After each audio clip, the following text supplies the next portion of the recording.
Have you ever wished you could snap your fingers and magically have your life organized? Well, today's guest, Dr. Katherine Macey, and her team do just that for her Los Angelean and celebrity clientele. Organization is a huge key to weight mastery, and yet so many of us find it hard to get it set up for success. Join me today as I get the down low on how to get not only your kitchen, but your refrigerator and your meals organized so that you can go into the new year feeling excited and focused for health instead of feeling overwhelmed. And if that don't spark joy, I don't know what the heck will.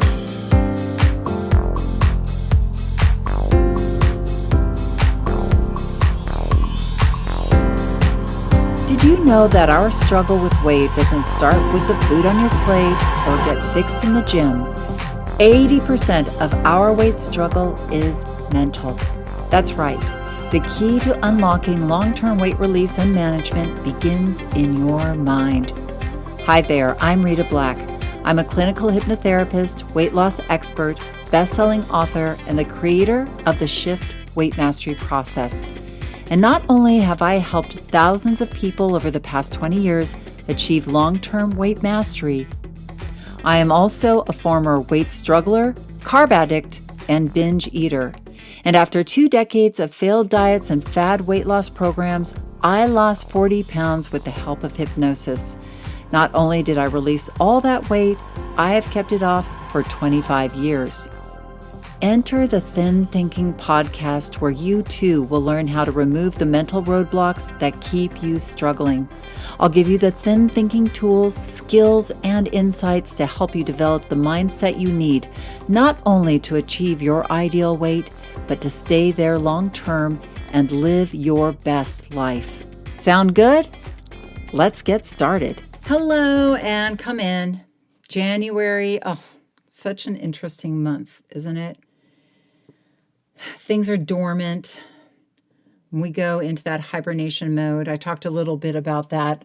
If you caught my ranting about the bears hibernating last time, I think I was in a trance state when I was talking about that mother bear and her cubs. So if you didn't hear last week's episode, go listen to it.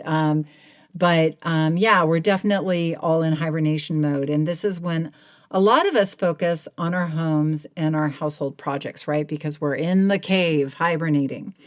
We're spending a lot of time here. So today's episode is perfectly timed. My conversation with my guest, Dr. Katherine Macey, really highlighted the need to think about our kitchen when it comes to getting healthy.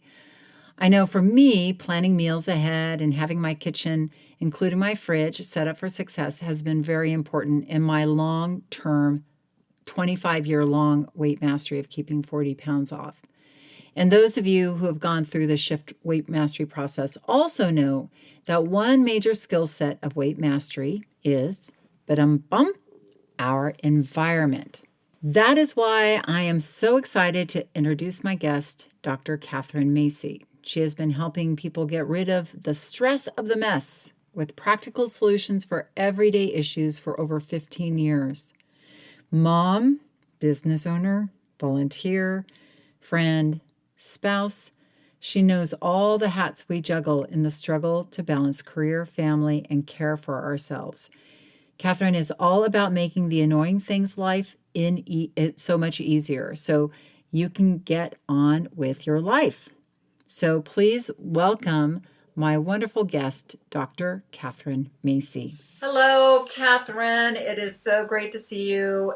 Everybody, welcome Katherine Macey, Dr. Katherine Macey, who is here today to give us some really great organizing tools so that we can go into our 2022 feeling like we're taking care of ourselves and especially our kitchen. So welcome to the show. Thank you so much, Rita. It's just an absolute pleasure being here.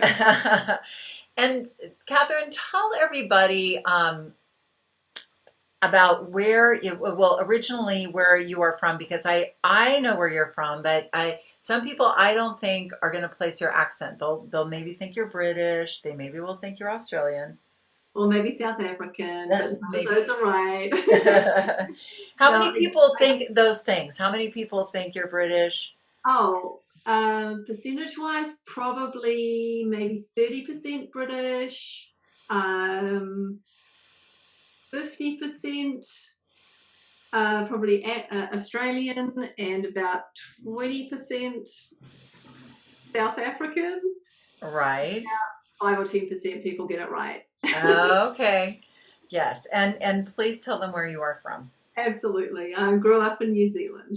Okay. But you've been here in Los Angeles for many years now, right? Yeah, over 22 now. Wow. So you Yeah, raised all your children here and I you did. have your business here. And Yes. Catherine has does many things, but she is a powerful queen of organizing. Is that what you would say your forte is? Sure, absolutely. Absolutely. How did you get what intrigued you about being organized? Did your parent were your parents really unorganized and that's why you ended up being organized, or what got you into the world of organizing other people? Yeah, that's a really great question. So, my like journey came through academia, and when I had my kids, I stepped away from that world and Right. thought, great, I'm going to be a mom. I'm just gonna not do that whole academia thing, and I'm gonna like hang out with my kids. And I got to about 2 years into that, and I was like, okay. I'm bored out of my mind. Oh, how did you read my mind?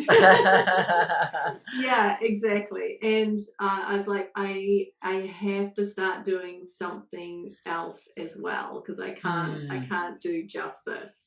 So I Right. actually spent about 6 months contemplating what it was I was going to do, because I didn't see myself going back into academia because it's such a full-time job. I Yeah. did not want to do it part-time.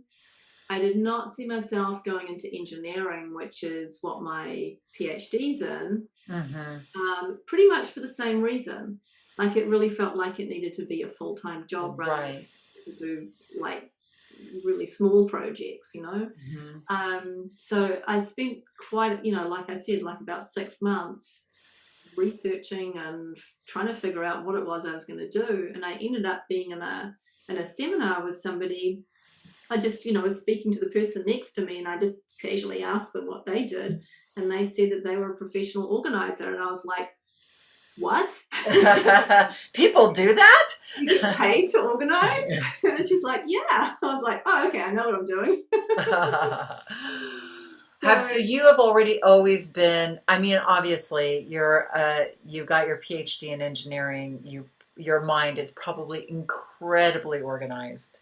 I do think logically, very, very much so. And I'm actually really good at like identifying patterns. I've got good spatial awareness. Hmm. So, for me, it's really easy to see like whether something is going to fit into a shelf or not. Right. And a lot of people don't have that 3D visualization Oh my gosh. volumetrically is really hard for a lot of people. My Um, husband does not. Like there anytime that well, of course, and I haven't had your team. I want to hire your team to come and look at my husband's attic, which looks well, it's like in the movies, when you open up the trap door and all the things come falling. He doesn't have any spatial awareness at all. I mean, he'll tell you that himself. He's not ashamed of it. But, as a couple, because we've rearranged rooms, it's always been me who said, like, okay, I have a vision, let's fulfill it. He just is like cannot even figure it out. Like right. so some brains are wired for that and some brains are not. I get your brain is really wired for that. Yeah, yeah, yeah. And honestly, not all organizers' brains are wired like that either. Oh, interesting. Yeah, so they don't necessarily have the spatial aspect of the visual aspect of it. But there are definitely many different skills within organizing, and you don't have to have that skill to be able to organize. So, Right. Yeah. yeah. Because I get what when we started talking about organizing, just for you at home who are listening, I never realized, Catherine was walking me through all these steps and that you're going to be going through today.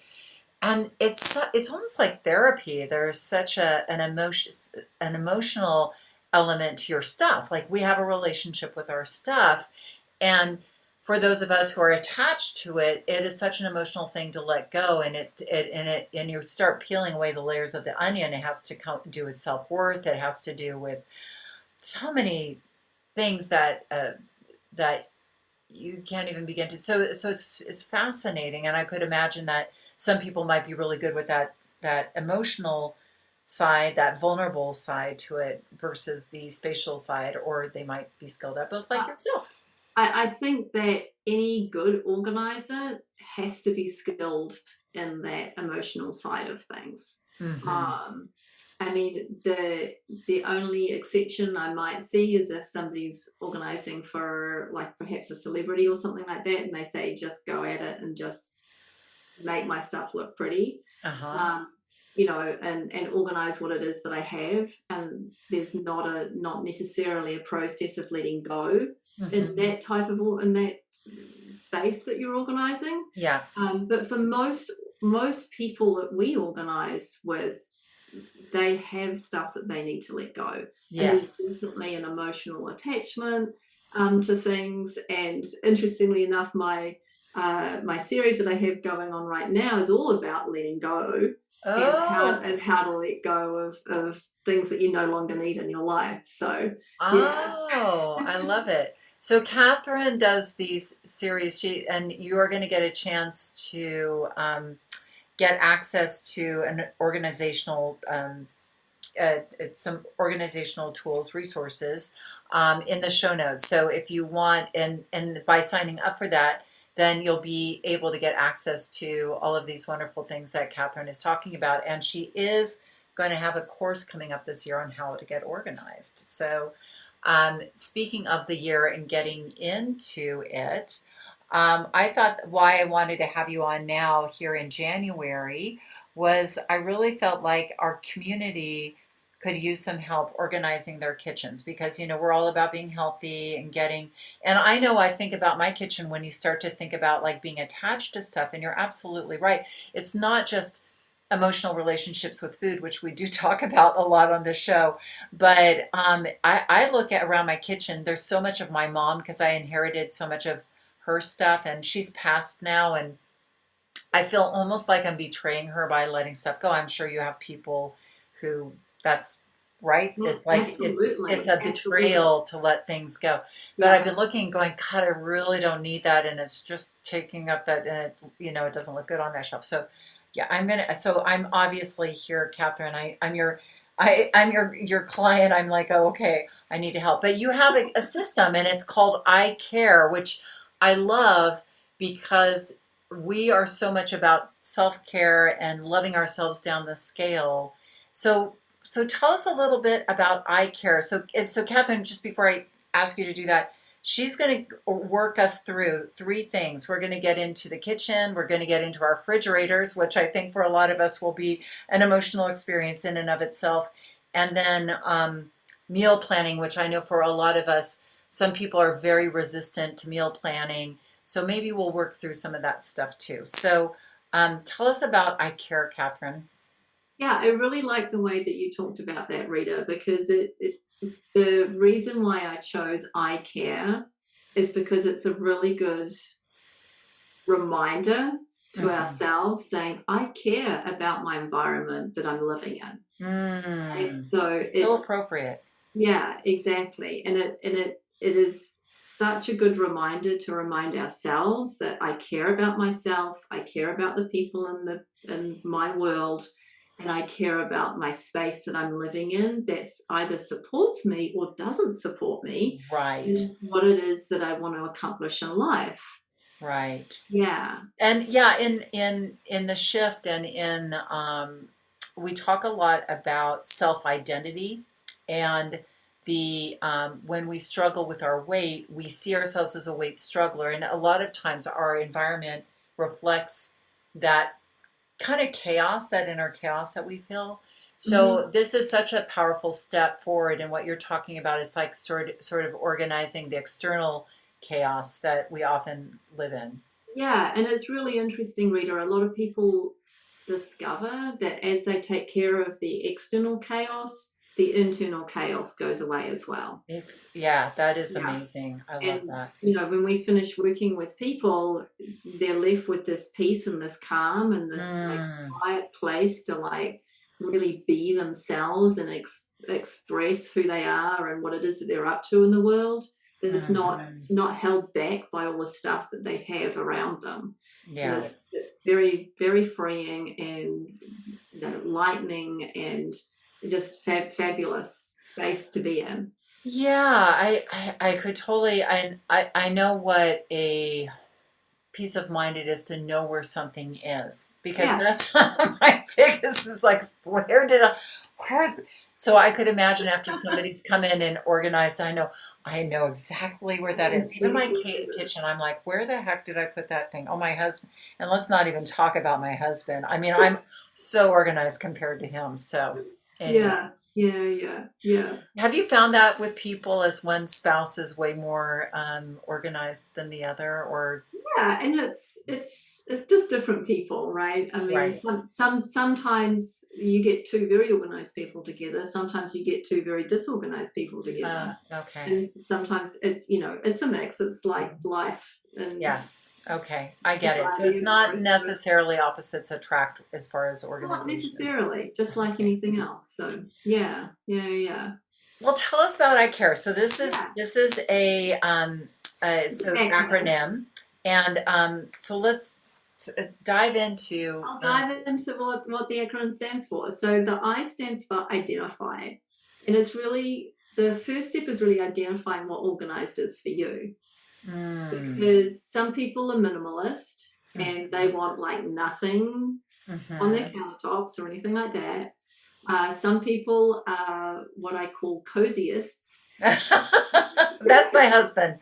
And they like to feel cozy. They like to have stuff around them. Right. I love that. And they're kind of like two extremes, right? Right. And both of those can be organized.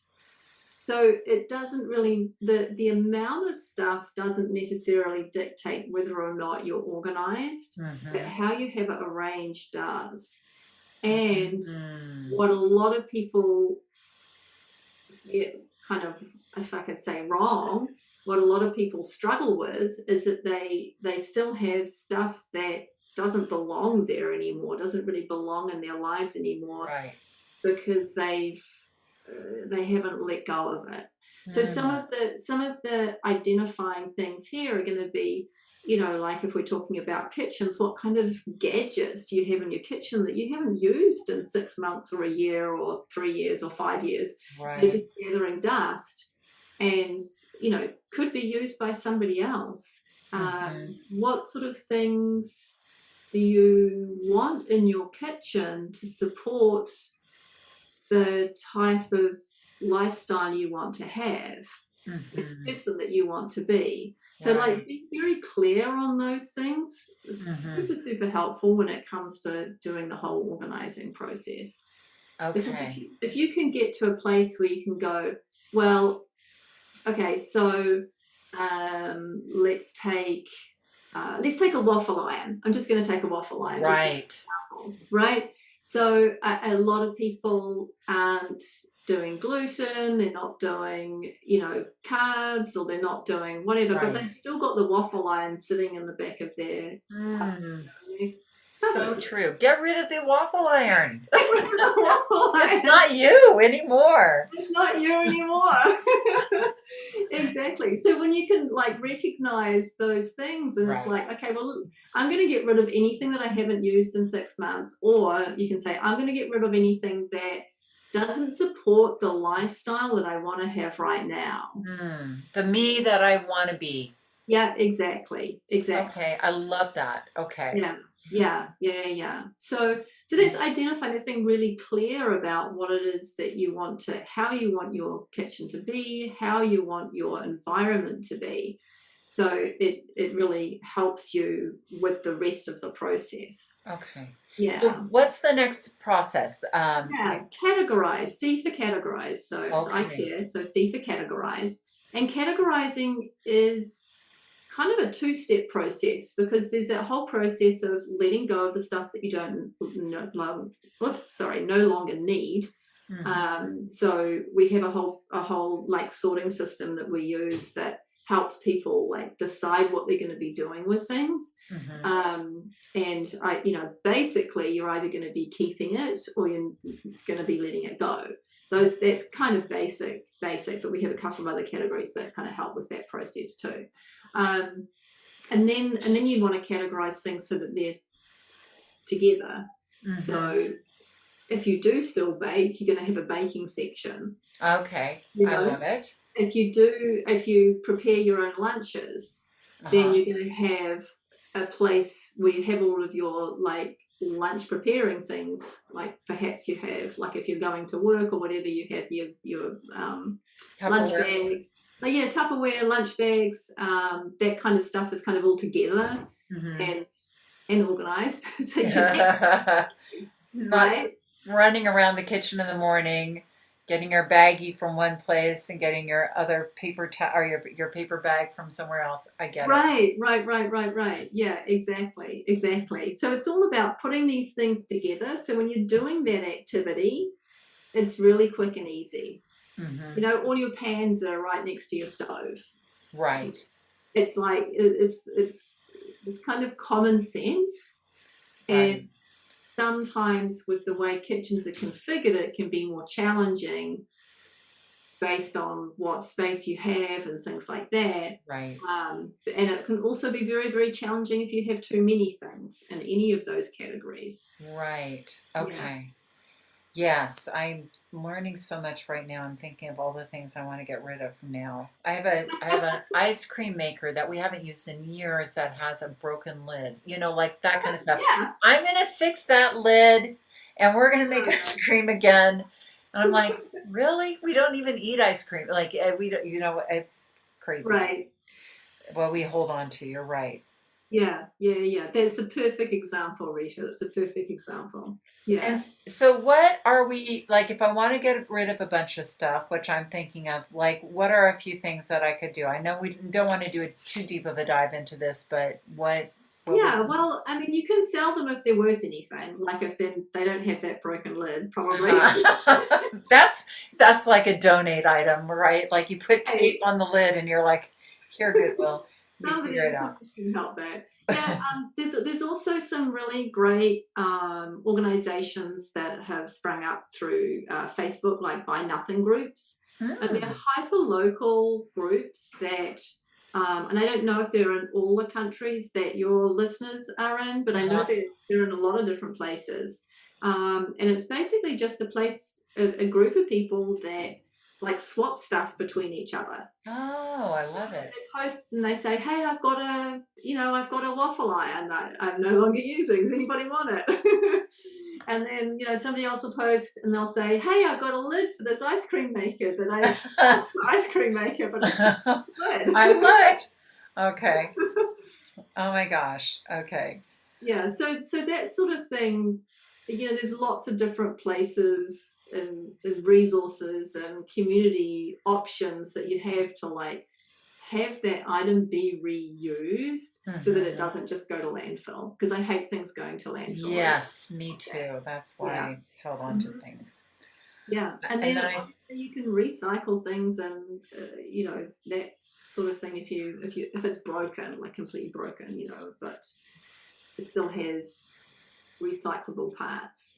What would you do with those more things? And we don't have to get too deep into it, but like if I have something that like of my mom's that I'm like, oh, I'm never going to use this. We have like, she has these, they're so cute. I really feel like I want to give them to somebody. Maybe somebody in this community wants them, but they're these cast iron. My mom grew up in the 40s and the 50s, so she has cast iron. Back in the day, like when you make cornbread, they're little ears of corn thing that you put the cornbread thing, and so you flip it out and it looks like an ear of corn. So cute, but I never use it, and it's completely impractical. Yeah. So what would you do? You would just give that away, but you'd have to do a little emotional cleansing of like, You could do a little emotional cleansing. I mean, one of the things you can do when you've got sentimental items like that, and you have quite a few sentimental items, is go, okay, so I've got all these things that I'm remembering my mom by. mhm, Now, which are the ones that are most special? mhm, And like choose one or two or three or four or five, and then be like, then let the rest of them go, however many, yeah, you yeah, have, right? yeah. And you do a little like, I'm sorry, Mom, these were awesome, but now somebody else is gonna love them. Well, you don't even need to say sorry, Mom, because you can say thank you. You can say thank you for gifting these to me, and thank you for allowing them to be in my life, and for reminding me of all the great memories I had with you with these Mm. cornbread little coffee things. And be really thankful for having them in your life for so long. And Right.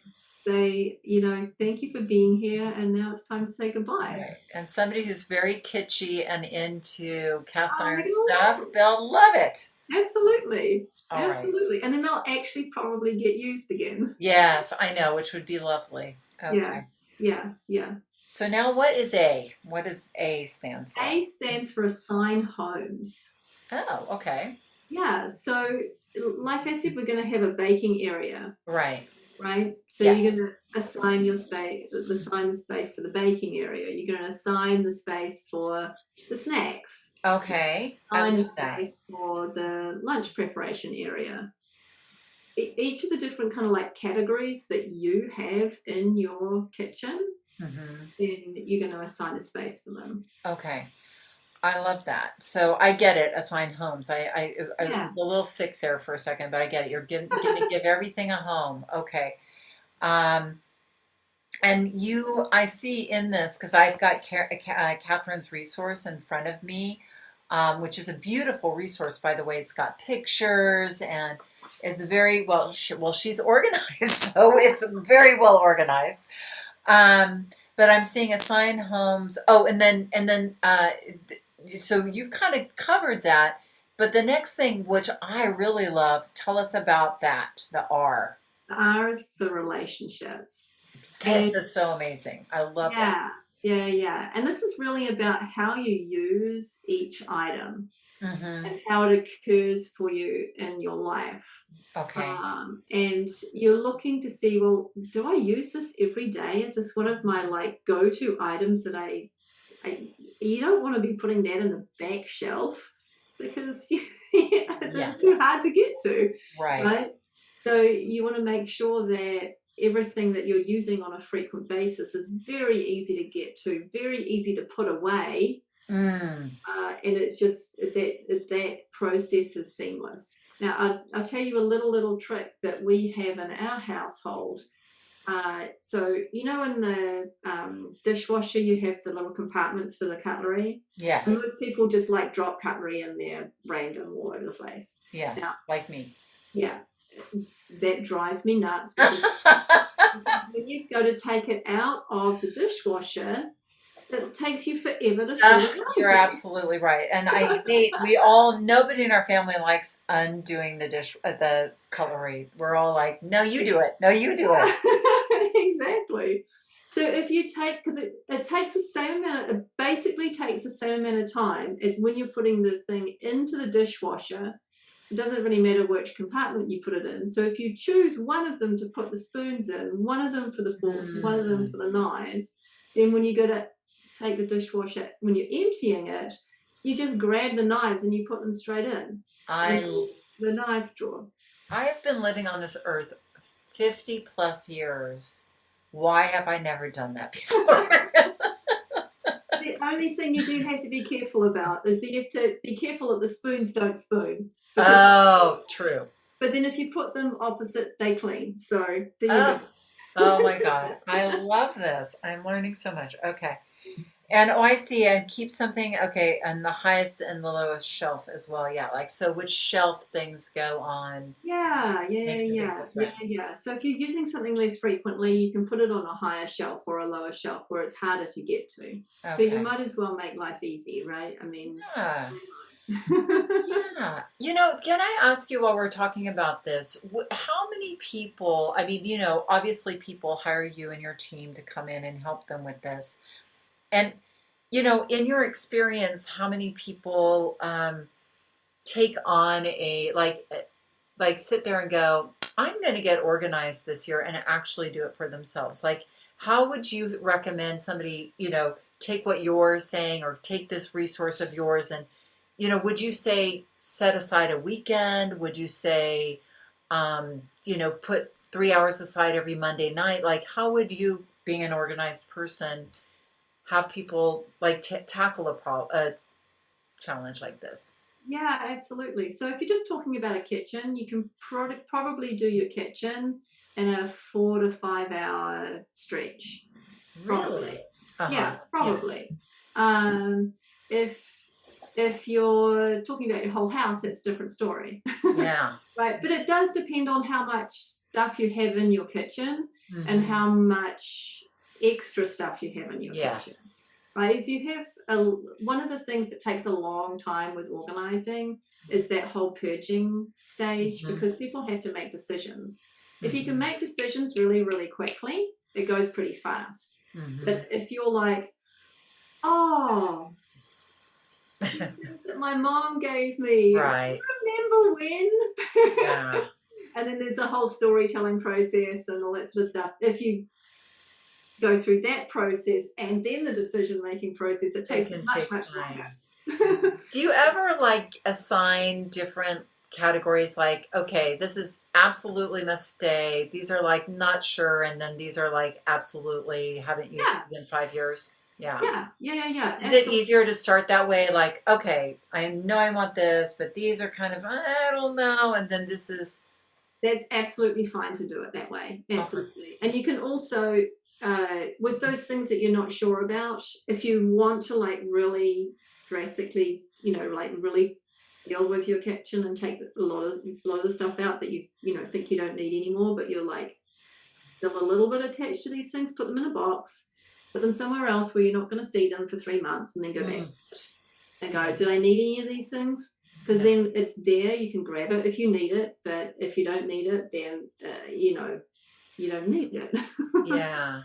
And if So you miss something, grab it back out, but it's not necessary most of the time.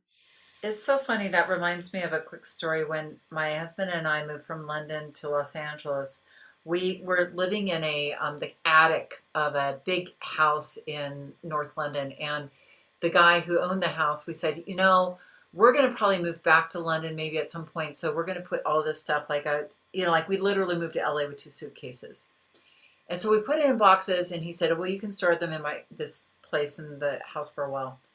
We never went back. And eventually we, connected with him and said, oh, we're going to come on our trip and come and get that stuff. And he said, oh, I'm sorry. It had been so long. I just like gave it away or I got rid of it. And I couldn't even remember what was it like, it completely, Yeah. and that stuff I was so attached to. I was like, oh, but I can't even remember what we left. So it's interesting, isn't it? How Yeah. you put that stuff aside, and then you don't remember it. Really, you don't. You think you will. Yeah. Yeah. Yeah. Absolutely. You kind of move on. So Yeah. yeah. So Yeah. tell us about ease. Like, So E is for ease of maintenance. mhm. So it's really important to me that I don't waste time in my life, because life is so precious that why would I Yes, waste time yes, getting the stuff that I need? right, Why would I waste time with like trying to put something away that's really is too hard, Um, it doesn't make it just doesn't make any sense to me. So always with our clients, we're looking for ways for them, what's going to be easy for them, in a way to that's going to be easy for them to maintain, because different people have different styles of living, and different things work for different people. So right. finding those things for yourself is really really important. But things like using labels and being really consistent with where you put things, so they Mhm. always go to the same home.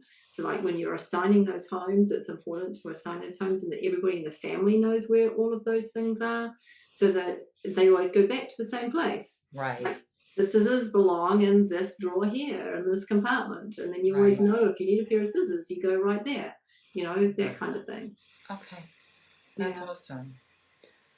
So now if we were gonna now like that sounds really great.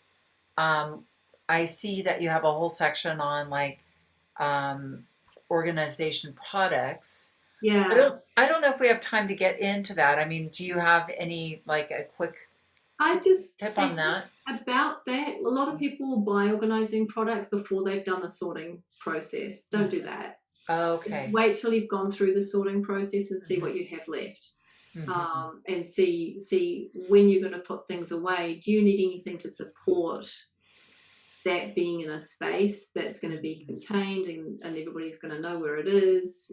And I'm talking about things like the shelf dividers potentially, where you can stack plates or something like that, and maybe that makes sense once you've gotten rid of extra stuff, but don't do that to start with, just to fit more stuff in. Right, because then you're just going to end up with extra more Yeah, it's just stuff. one more piece of clutter that you probably don't need. So yeah, Yeah. it's got to make things easier for you. You've really got to use it, and you want it to solve a persistent problem.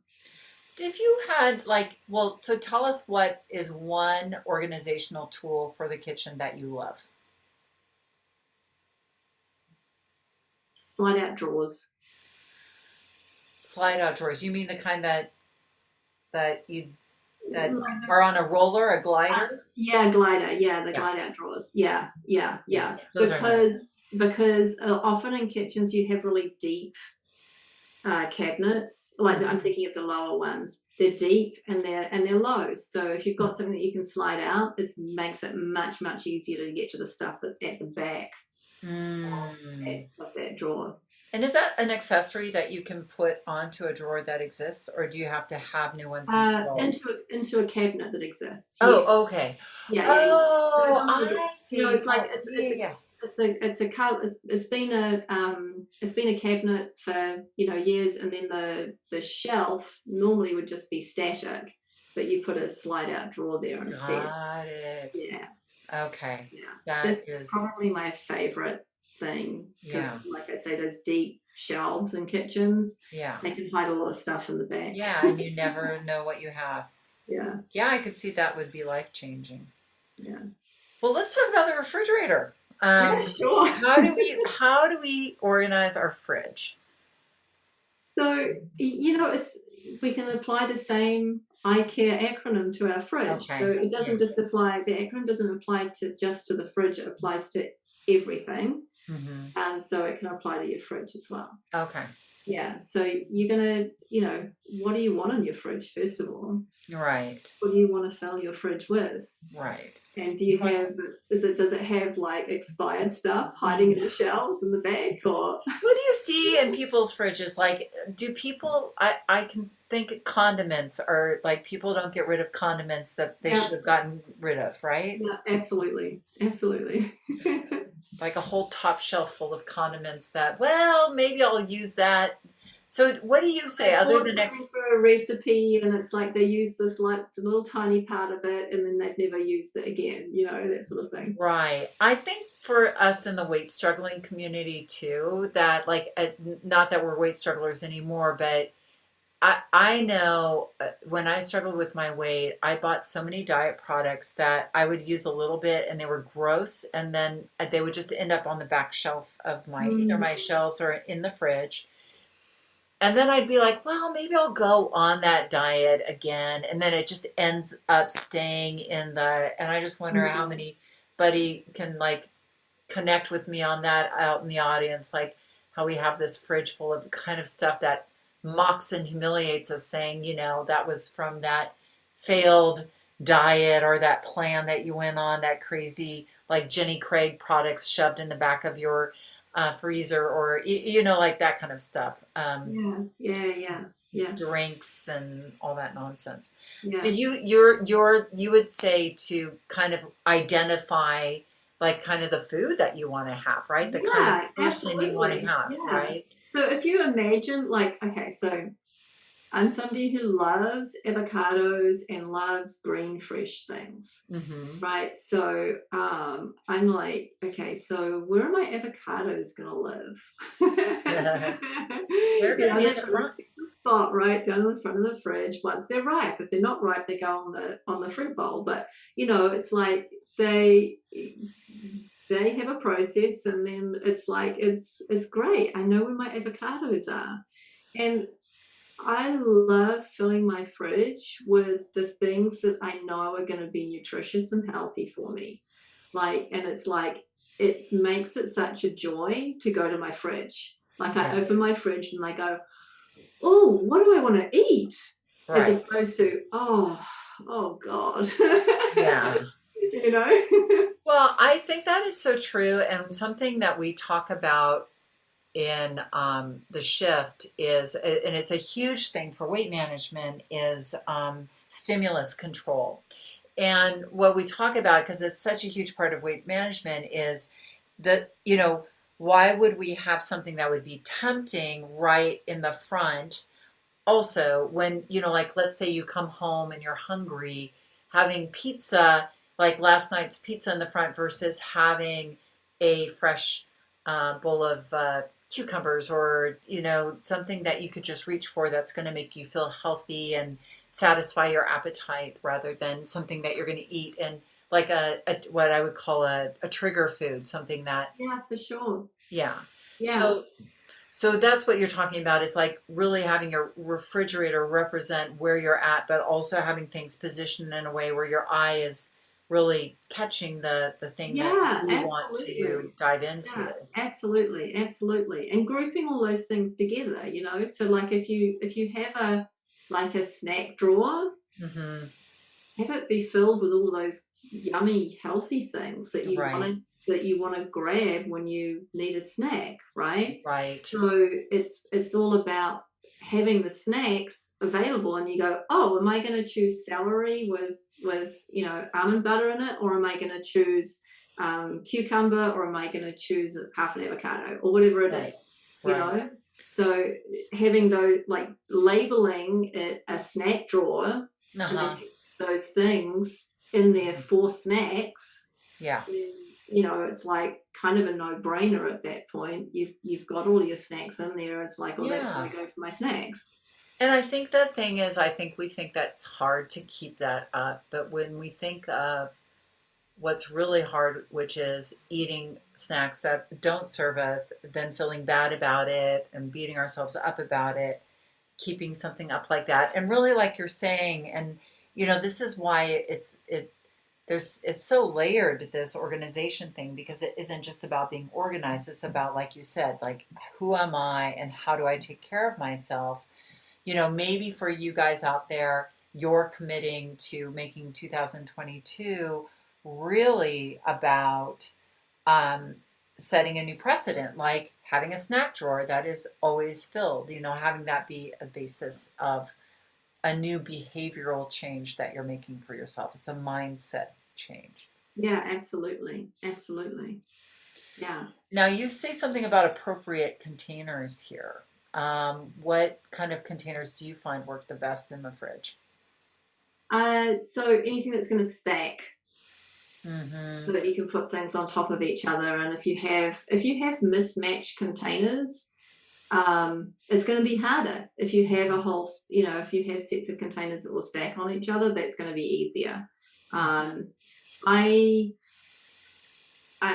we're struggling with this a little bit in our household right now, actually, because I don't like plastic. I think it's Yeah. really bad for the planet and all that sort of stuff. And um, the glass containers that I've been able to find, they're kind of heavy, Yeah. and they still have plastic lids, and I'm like, so I'm still struggling with that myself, but it definitely helps to like have a range of sizes that you can use that will still stack on each other, so that you can not waste space in your fridge, because Mhm. the fridge is it does have limited space, so you want to use it judiciously. Like Yeah. if you do have leftovers, if you are using leftovers for lunch the next day or whatever, you want to have you want containers that are going to be able to fit a portion size and be appropriately sized for that, and not waste a lot of space in your fridge too. Yeah. My mom used to have, I wish I didn't, I think but, you're talking about glass and, prior to, again, these are like items from the 50s and 60s. They used to be like almost like a porcelain Tupperware container that had a glass top that was flat. It wasn't like Corningware that had the round thing. It was a flat, and it actually was concave, like so that it could stack on top. It was so awesome. Yeah, those are really good. Yeah, they just don't seal. That's the only thing. So, like, if you're going to take it, true. You can't just grab it from the fridge and go with it. So, that's why you say. So they probably exist, but they're just not good for, like, if you want to take it for lunch or something like that. Yeah. Got it. So, yeah. Well, and then you said, go ahead. I was going to say that I think the most important thing, like maintaining a really healthy fridge, is reviewing your fridge before you do your weekly shop. Oh, okay. Yeah. So how would you do that? Like, what would you say would be the best way to do that? Well, hopefully if you're really shopping to your menu plan that we're going to talk about in a little bit, then A, you're not wasting money, and B, you're shopping the right amount for what it is that you need for the week. Right. So by the time you get to the end of the week, you should have a pretty empty fridge before you go shopping again. Right. And then it's actually kind of easy to, at that point when it's mostly empty, is actually a really great time to go into your fridge and review anything that's left in there. No, and get rid of it. Exactly. Yeah. That's so those condiments that are like, I don't know how old they are now, you know, it's a great time. And the other thing too about organizing is that some people feel like you have to do it all once and then you're done. It's not true. It's like having a personal trainer. Like if you go and work out with your personal trainer, then you don't just exercise with them once and then you're done for life. It's not like that. You have to keep doing it. Yeah. It's a mindset. It's a mindset and it's a lifestyle. So you have to like continually go, oh, what don't I need in here anymore? Okay, bye-bye. Oh, I know. And how many times have I mentioned to my husband, I always do this for him. Like, I'm like, no. We aren't going to keep that in our house. We're in a, he turned 60 this year. I'm in my 50s. I said, we're in a subtraction, not an addition mindset in our life. Very smart. But so everything goes through that lens of like, do we really need this? We're in subtraction. Remember, we're subtracting. Yes. He's somebody who will go to yard sales and just be like, oh, but he even like, he loves finding stuff that people have left out, on the street, and he's like, oh, that looks amazing. I was like, no. Subtraction. So I'm reminding him of the lifestyle that we're having. Okay. You could also do the 1 in, 1 out rule as well. Oh, I like this 1 in, 1 out. Okay. Say to him, if you really want to bring that home, what else are you going to put out? That's a good one. I will use that on those items where he really is convinced he needs them. Yeah. So what about meal planning? Tell us about this. Looks good. And you guys, if you could see these pictures and her resources, it's amazing. They look like amazing it's like, I want to live in this universe you live in, Katherine. It's so great. So the meal planning thing, like, I know a lot of people who try to, who are managing their weight and that sort of thing, do a lot of meal planning, and they think a lot about their food often, right? But for me, I was very fortunate in my younger years to not have to worry about that at all. I guess I had high metabolism. I was very active. I didn't have an issue with it at all. So I never really had to think about it. Right. But when I had kids, oh my gosh, that the time when they're twos, which sometimes get called terrible twos for a reason, and they get to that time in the evening when they're hungry, and I would get to that time and be like, dead tired. I'd be exhausted from the day, and I'd be like, what are we having for dinner? I'm like, I've got no idea. I can't even think. I don't know. Right. Okay, I'm standing in the kitchen. My kid's hungry, and I'm like, I don't know what we're having for dinner. Yeah. It's like, okay, Sure. clearly this time of night is a really bad time to be making decisions about what I'm eating. Yes. And that was really the key catalyst for me, really, to start meal planning, and Okay. to make sure that I had something in mind for the evening. Yeah. And as the kids grow older and that sort of stuff, they went through a phase where all they wanted to eat was pasta, Uh-huh. and macaroni cheese, and what pasta, and then another pasta dish, and then another pasta dish. Listen, let me just be clear. When you have children, it's pizza, pasta, chicken tenders, Right. or vegan chicken tenders, and what is the other one? But like we'd always have that like joke running, pizza, Right. pasta, or chicken tenders. It was like, Right. yeah, I know, exactly. their palate is very minimal. Yeah. Now it's very, very minimal. And at a certain point, we were like, okay, we're really sick of eating pasta now. I don't want to eat any more pasta. Yeah.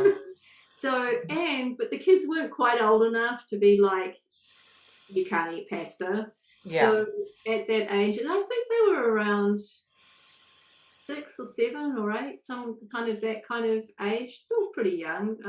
I guess my son must have probably been about 4. But we started doing, okay, everybody's going to choose a meal, right? So we're a family of 4. So we would take turns choosing the meals, and we just would do it ahead of time. And it honestly, we still do it. Like, it's gone to college now, we still do it. So it really works for us, and it cuts down on any family arguments, Right. because everybody's getting a choice at some point in the week. And even if you don't like tonight's meal necessarily, it's okay, because the next time it's your choice, you'll get your favorite meal. So, when do you guys choose that? Like, where in the week do you? Is it when the refrigerator is empty and you're going to go shopping? You say, okay, what's your meal that you're going to have this week?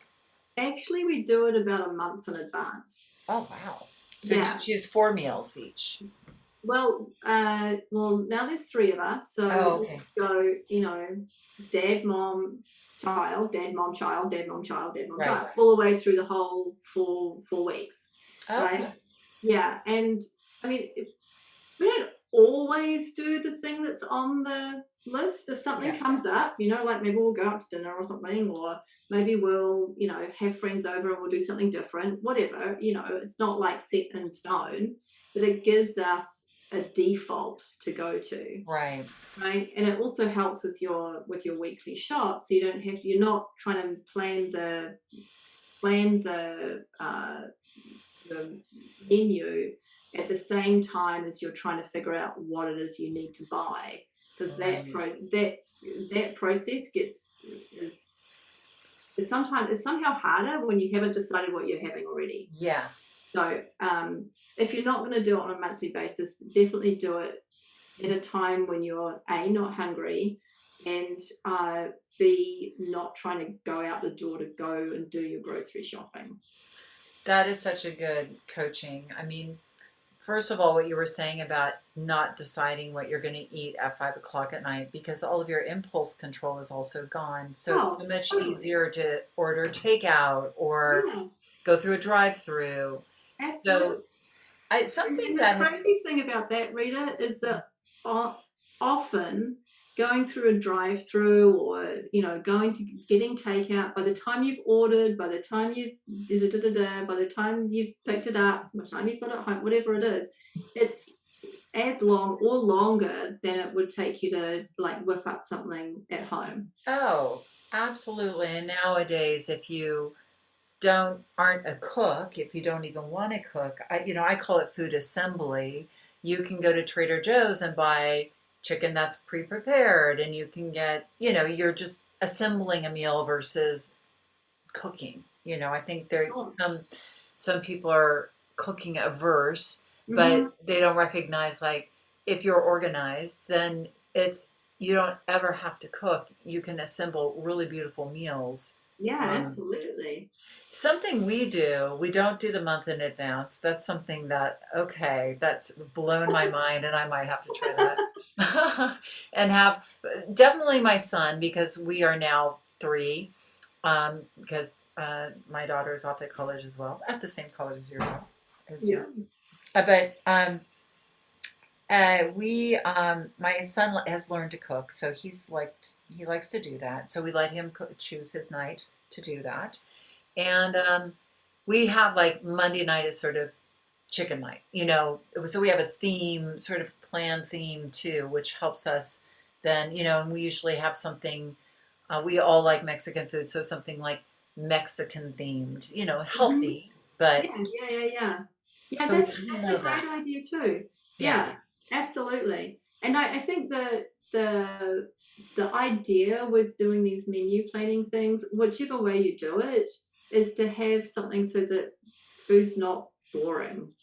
Right. It's like food should never be boring. Food Yeah. should always be tasty. It should always be something that you look forward to and really cherish Uh, and, uh, and love having and love being able to provide nutrition to yourself, right? Nourish yourself as, Yeah. yeah, a self-care act for Mm-hmm. sure. Mm-hmm. Mm-hmm. How many of your clients are, like, need to have that organized for them, like, to need to learn how to plan meals and stuff? I was just curious. Let me see how many of our clients need that. It depends because we have a wide range of clients. Some of our clients just come to us for paperwork, and some of our clients just come to us to organize their garage and things like that. Uh-huh. So, but we have a good number of people who have us organize in their kitchen. And one of my main organizer actually loves to bake, so she's in the kitchen all the time. So she is an absolute whiz, and she's amazing at helping people have Organizer baking. well, not just their baking, like the whole kitchen. Oh, She's okay, gotcha. really, really good at it, and she's just. I get comments from our clients all the time about I never would have thought to do XYZ, Right. and Yeah.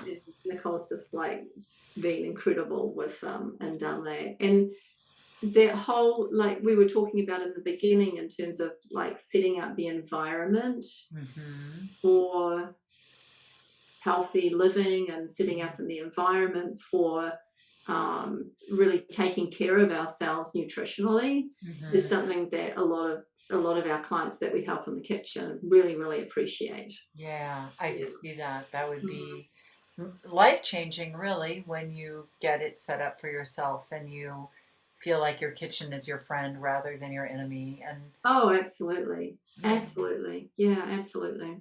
Well, this has been so incredible, and I cannot wait for your course to come out this year. So, if you want to grab Catherine's, I'm telling you, this thing is beautiful, you guys. Go get this resource. And it's not just a PDF, but there is a video, right, Catherine, that they have There's a access to. video. I have a mind map. So whichever way you like to learn best, like if you just want to listen to it, just turn on the video. If you really want to read it, go read the PDF. If you just want the cliff notes, go to the mind map. So She's so organized. She gives you 3 different ways to consume it. I love that. And yeah, and so if you want to just touch base and reach out to Catherine, go to the show notes. You can just sign up and then get in touch with Catherine that way, right? Absolutely. I will leave. I'm going to leave Catherine's contact details as well, so you can get in touch with her if you want. Now, Catherine, you're LA based, but you can definitely coach people online as well, right? I would Oh say yeah, absolutely. Yeah, we have a you virtual have. organizing arm as well. Yeah. Okay, fantastic. Oh, well, great. Well, thank you so much. It's been such a pleasure to have you on, and thank you for all of your time. I've learned so much. I'm really actually very inspired to go organize my kitchen this weekend. That happens to a lot of people I speak to. The next step is organizing my time well enough to have time to do that. But yeah, that's the next step. Like you peel away one layer and then, oh my gosh, then you're like, oh my gosh, now I need Katherine for everything. Okay. All right. Rita, Well, thank you so much for having me here. It's been such a pleasure. I've really, really enjoyed speaking with you and sharing this journey with you. Well, have an amazing New Year, Katherine. Thank you so much for being here. Yeah. Wow, that was so inspiring. And if you're ready to take action like I am, go over to the show notes and sign up to receive free tools from Katherine on kitchen organizing and getting your kitchen set up for success this new year. I'm telling you, I've got that thing that you're going to get. It's awesome. And of course, it's so organized. While you're there, please subscribe to the podcast. I have lots of amazing episodes in store for you this coming year. So make sure you get alerted when they come out by getting on that email list. Have an amazing week. And remember that the key, and probably the only key to unlocking the door of the weight struggle, is inside you. Thanks for listening to the Thin Thinking Podcast. Did that episode go by way too fast for you? If so, and you want to dive deeper into the mindset of long-term weight release, head on over to www.shiftweightmastery.com. That's www.shiftweightmastery.com, where you'll find numerous tools and resources to help you unlock your mind for permanent weight release, tips, strategies, and more. And be sure to check the show notes to learn more about my book, From Fat to Thin Thinking, Unlock Your Mind for Permanent Weight Loss, and to learn how to subscribe to the podcast so that you never miss an episode.